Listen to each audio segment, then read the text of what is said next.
with brothers and sisters. And I just pray your Spirit here, give Rudy wisdom as he teaches. Give us wisdom to receive it. And thank you most of all for Jesus and the blood that makes all of this possible. In your holy name we pray. And everybody said, amen.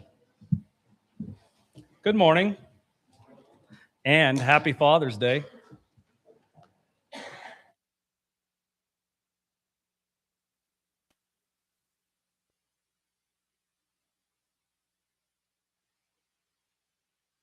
Like that. It gets you to think, and I just like it. You just need to stay here and keep doing it, you know? So, Father's Day. Have you ever heard the term like father, like son?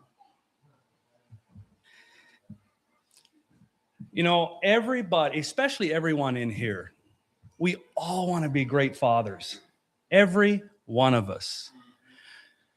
If you're not a father, if you're not married, your goal in life, long term, is to be a father. That's just, I guess we're designed that way. Nobody, maybe in the world, but nobody, no Christian wants to just get up one day and be a hard dad, a hard father. No one. And us as fathers, I'm going to preach to the fathers and the boys today. If you girls and ladies get something out of it, then great. But I think throughout the year, we talk a lot about the mothers, and the mother's job is it's the hardest job. I think it's the most important job. But second to that is the job of a father. We're made to provide, take care of. In fact, I would say that a mother's love is so great, okay, that it's hard for a mother to push the children out. Like maybe it's their first time swimming. Can you guys hear me okay? I forgot to turn on my mic. Think about swimming. The mother's like, oh no, we got to put on a life jacket, which is good. But for us fathers, hey, especially for our little boys, we want them to learn how to swim. We want them to be like, maybe 20 years down the road, someone says, hey, where'd you learn that? My dad taught me.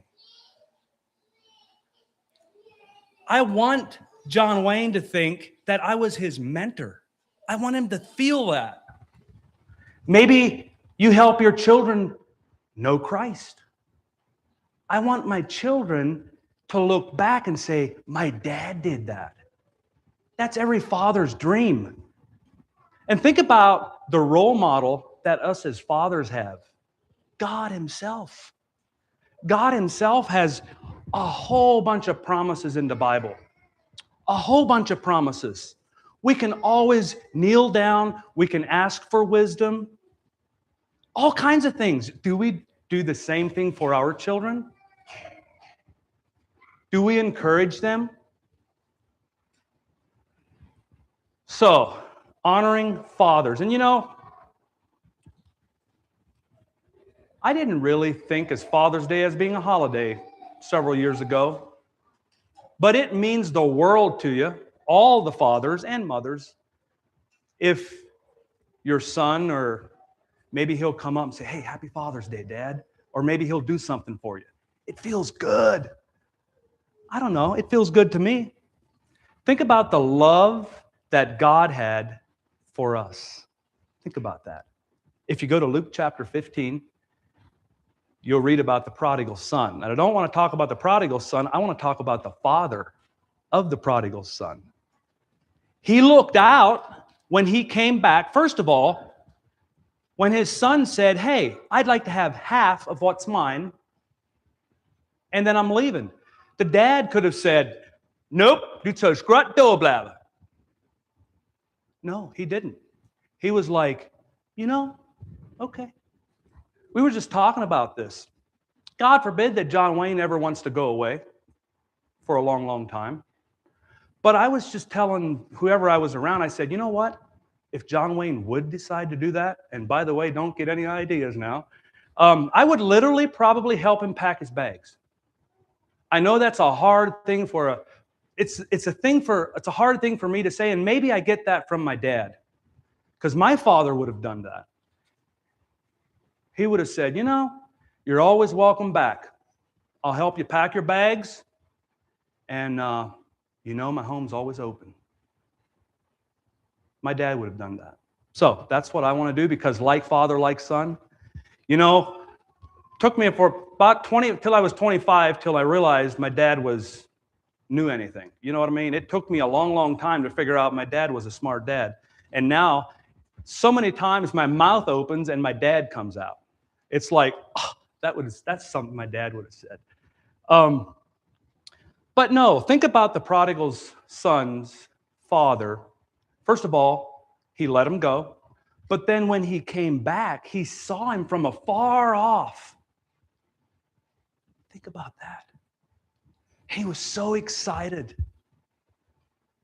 He put a ring on his finger, slaughtered the fatted calf. Not just any old calf, the fatted calf. He had a huge party.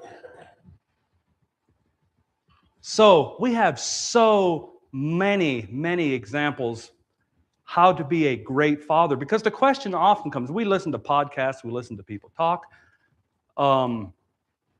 What is a great father?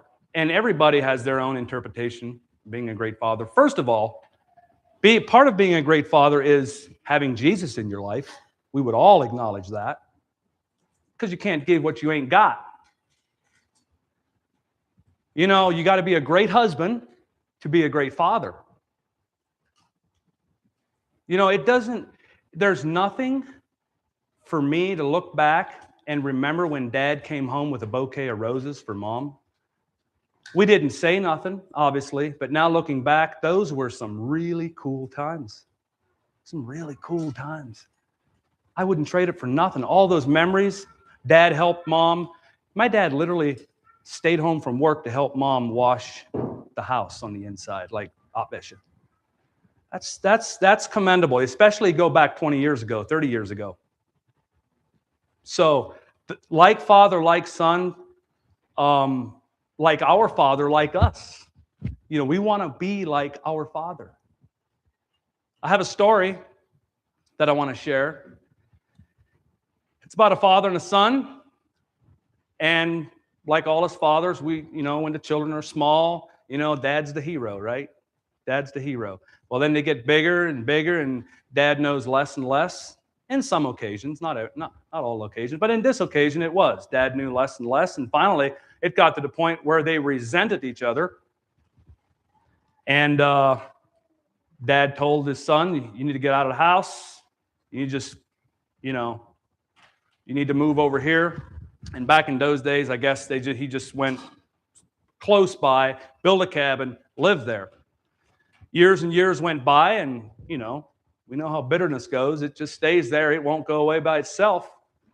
So the dad, you guys might have heard this story. The father hired someone to build a fence between him and his son, like a big tall fence.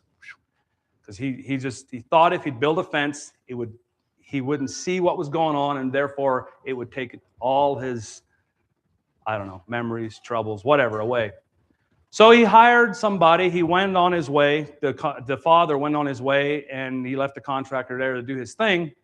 When he came back that night, there was no fence there, but there was a bridge. I guess there was a river alongside.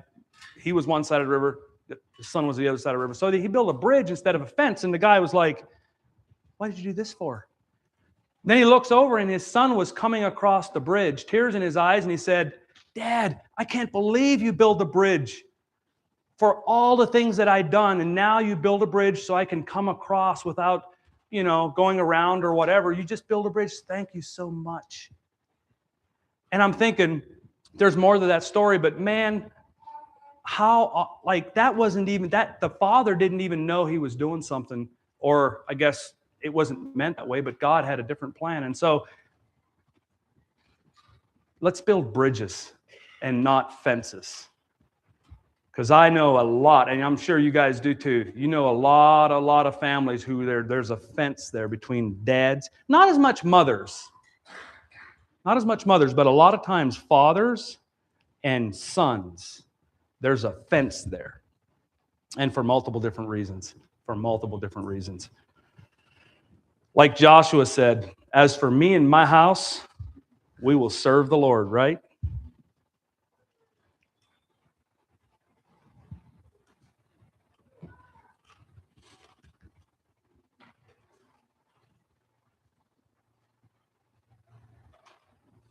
And also in Luke 15, we see where God was illustrating a woman lost its coin, and she searched and searched till she found that one coin. And God was saying that's how much love he has for the person that's out there. And also the sheep. He had 99 sheep and lost one, or 100 sheep and lost one. And he went out and looked for that one sheep till he found it.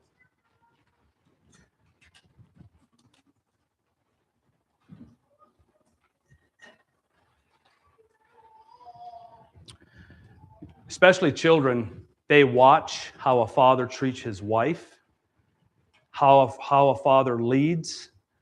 I know for us, if we have, maybe not all fathers, but at least for me, sometimes it's hard for me to find time to just devote my life for whatever, 30 minutes to an hour per day for God. It's in the busyness of life, my goal is to every day, that's my goal. You pray, you read, and by doing that, you're conveying that to your children. Like, this is how to be a great father. We just came back from a trip, went to Colorado, and that's all good. We had a lot of fun. And I was thinking, children will remember that, but you know what they remember long after that's gone is what legacy they left. And Dwylan preached on this a couple months ago about legacy. And it brought me, I remember maybe 2 months ago, my wife and I, Emma, were in Galveston, Texas, and there was an old graveyard there in Galveston. I mean, I'm talking, the dates were back in the 1700s. There's really, really old graveyard, and looked like most of them were wealthy. And they had tombstones, huge tombs. And we were walking along, and it was beautiful. They had wildflowers and everything, and I'm thinking to myself, how many fathers are there? How many sons are beside their fathers? And think about it. Someday, as a father, someone else will own your truck. Someone else will own your property. 100 years from now, what'll be there? Where you live at right now, 100 years from now, will it be there? Somebody else will live there and probably don't even care what you cared about at that place. But you know what? Your legacy lives on. Depending on what kind of a legacy, it'll live on for generations. But walking through that graveyard, I just felt something. Wonder how many people are saved in here. I mean, there was probably thousands of people buried in this graveyard. Think about that. Someday, this whole congregation will be buried somewhere. Think about that. And how you lived your life. The body is there, but your soul is not in the graveyard. That's what I found peace there. I'm like, you know what? Yes, we will all be in some graveyard somewhere, but it doesn't matter because our soul is not laying there. Our soul is not laying there. Our soul is somewhere, and you know what? You get to choose. That is the most beautiful thing. You get to choose where your soul will be someday. God gave you that free choice. So that is so incredible. I listened to a podcast about time and a million years from now, 1,000 years from now, and that right there gets me to thinking. Sometimes I think, I don't think it's negative. I think it's just it makes you reflect. But we went to Colorado and we had such an amazing time. I would encourage everybody, maybe one time in your life. I know it's not for everybody, but some people don't like to travel. Imagine that. They don't like to hunt. They don't like to travel. I'm thinking, what in the world? What would you do for fun? And so, but they have their own little things that they do. Maybe golf, maybe just not, maybe work. I know people that they love the work so much that's their hobby. And so my hat's off to you. But take your children somewhere. A Sunday afternoon walk, maybe kayaking, out on a pontoon, whatever. It don't have to be anything extravagant. Grab a picnic lunch and take them somewhere. Because that right there is a reset button. And it builds a connection between the children and the father. I was talking about mothers keep their children from stepping out most of the time. Not all the time, but most of the time. They keep them from stepping out. Well, us men, us fathers, we want them to know how to swim. We want them to know how to shoot a gun and shoot a bow and, their first BB gun, their first pony or trampoline or whatever it is. I think as fathers, if we connect with our children when they're small, it's much easier to have their connection when they're older. I heard a saying, I know it's maybe not for everybody, but they said the reason, and he actually said the reason, which I don't think I'd go that far, is for so many teenagers to rebel is because the connection with the father, not the mother, the father and the children is not where it's supposed to be. So that was very thought-provoking. I'm thinking, maybe not in all situations, because I do know some families that had maybe a stray that'll just go off in left field. Maybe it's the company they're around, but us fathers, we have a huge, huge responsibility. But it's a joy. I mean, Em and I talk about it all the time. It's really, really cool having a teenager in your house. I'm serious. I had literally thought maybe when they were 4 and 5 and 6 and 7 years old, oh, this is the time of our life. This is what's cool. But having a teenager is pretty cool too.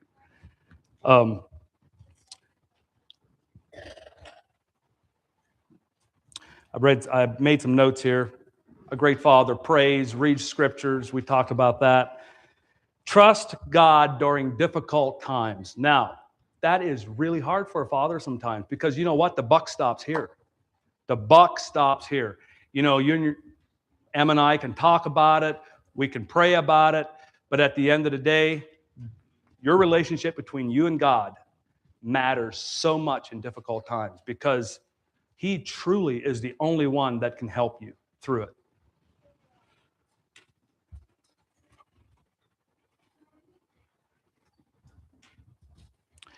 If you think about Abraham's life influenced Isaac, Isaac influenced Jacob, Jacob influenced the 12 tribes, and then look what the 12 tribes, they went out and just did, and that was a whole generation of things that happened there. I would like at this time, I thought I'd give everyone a little bit of time, if they want to, if a testimony about your father. Like anything great, I would love to hear it. Like anything about what happened as a little boy, maybe older, something that stuck out that we could all learn from.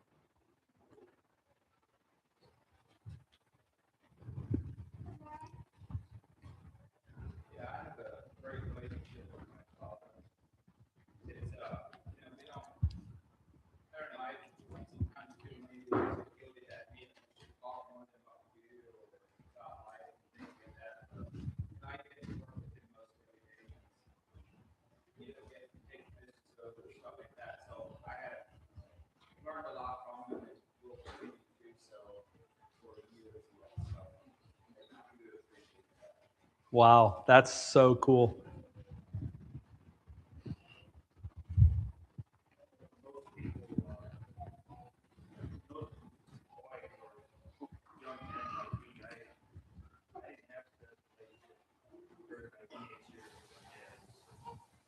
Guess what? That's not true.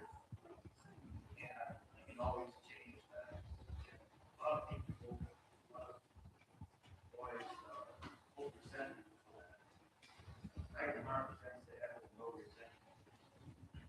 My dad ever did it, or what I did, because he did his best. I did my best, and I can. If I ever get to be a father, I'll still do my best. It might not be good enough for that son. So, it's just, for me, guilty or you're mad about what dad like did to you, you know, just forgive that. At the end of the day, he did his best. Absolutely. He did his best, and you're going to fail as well. You're not any better than your kid. And I appreciate my dad. You know, he's still here, and some people don't get to say that. Amen. So I am super grateful for my dad because he wouldn't have decided, I wouldn't be here where I'm at without him. And so would get good. He wouldn't be here without him. God knew that thing back already. Like, how is that not going to belong to anybody else except my dad?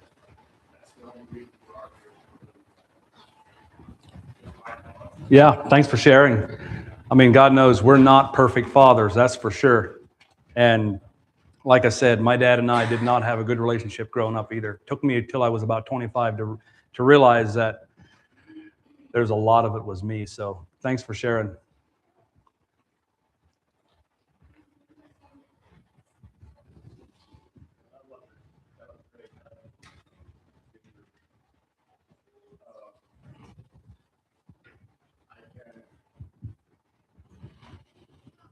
I can't say that I had ever took the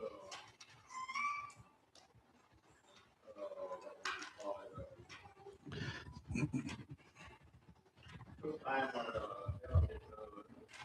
speak that way in front of my dad. But my dad was, I said it before,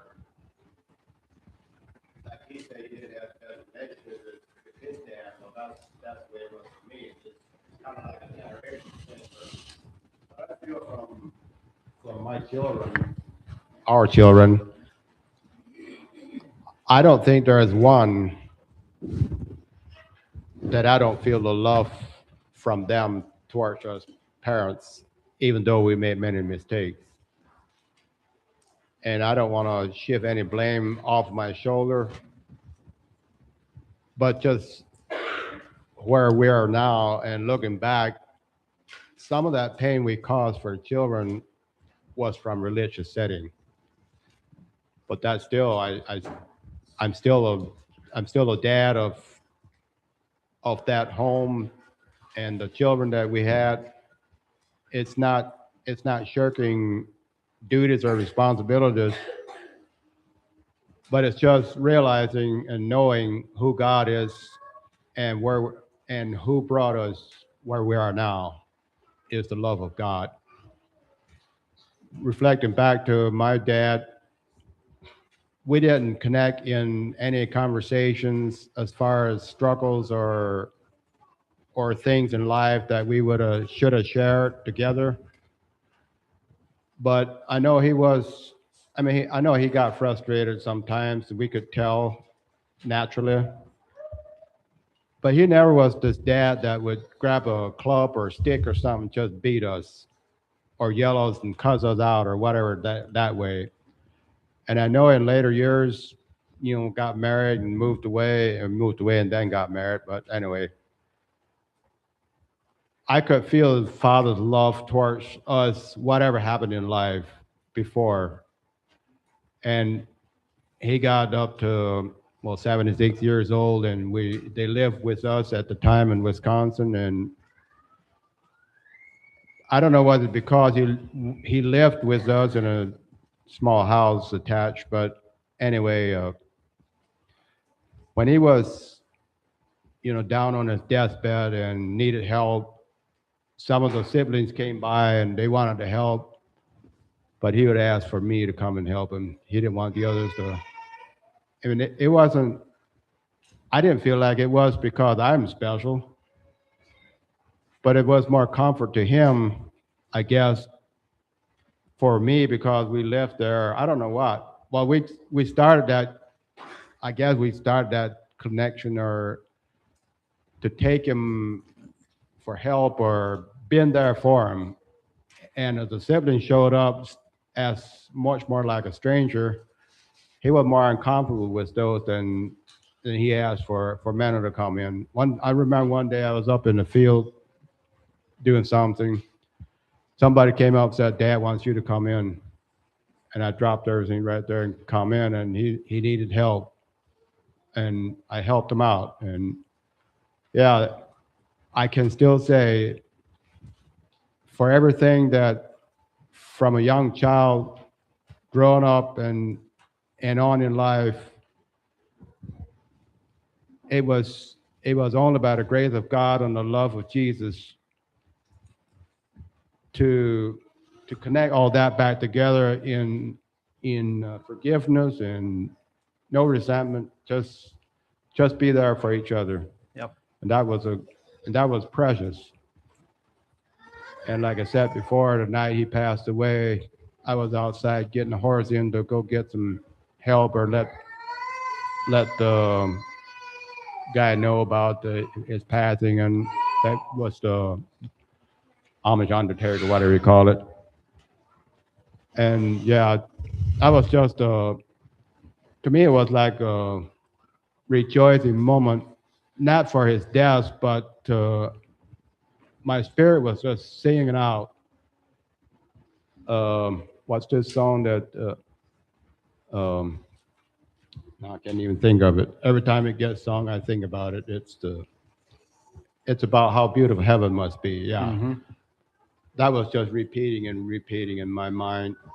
I wasn't seeing it, but my mind was seeing it. How beautiful heaven must be. It was the joy that I felt for my dad to be going into heaven. That's precious. Absolutely. And one thing that our Father does for us is he extends a lot of grace. Much, much grace to us as fathers, as parents. And then I think he wants us to extend grace for our children as well. Especially, I'm not talking about tolerating sin or anything like that. I'm just saying extending grace. I'd like to, I think I shared this once before, the importance of fatherhood in this world today. There's a census out, and I'm going to read it off to you. It's very thought-provoking. According to the U.S. Census, 1/4 of the children in the United States grow up without a father. 33% of children are born outside of marriage, and this statistic outside of cities, it goes to 50% inside the cities. So think about that.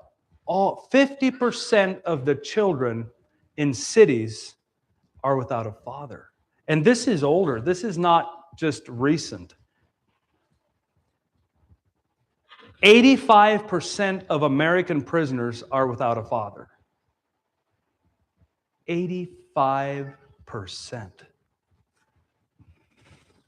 There's an organization that has a prison ministry, and every year they put something together. They give all the inmates a letter or a note, and they can write on the note what they want for Christmas, or what they want. Like maybe it's cards. They request addresses and things like that.